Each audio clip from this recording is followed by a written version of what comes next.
No, those are war. Like I value those more than my 4-year degree. I don't even know where the heck that's at. How did I learn about So, land? so yeah, can you explain how that happened?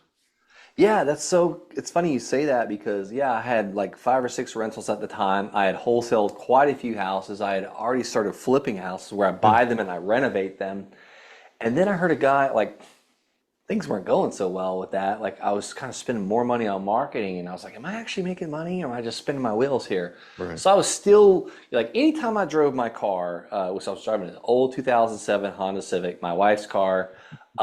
Anytime I drove it, I was listening to audiobooks or podcasts. I didn't listen to music for years. Yeah. I was like, if I'm driving, I'm going to be learning what Tony Robbins calls net time, no Yeah. extra time. If Exactly. I'm lifting weights, I'm usually listening to an audiobook. Yeah. I don't read fiction. I create my life. I don't need to read someone else's fiction. I'm creating a fiction. But anyhow, I learned about land investing on a podcast. This guy was talking about land.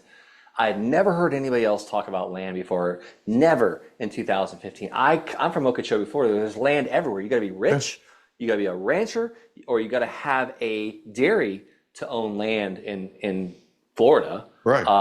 And I wasn't any of those. Yeah. And I was like, how in the world this one buy land and make money? Well, he was going to all these county auctions and buying land, and I didn't have time to drive to this stuff. I'm working like 13 hours a day. And he would come home and like over the next couple of weeks, like double and triple his money. And I was like, if half of what he's saying is true, this is my ticket out of the Army. I had 3 years on my contract.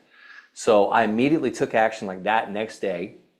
I called the El Paso County treasurers, what they call it in Colorado. Hmm. Her name is Cindy.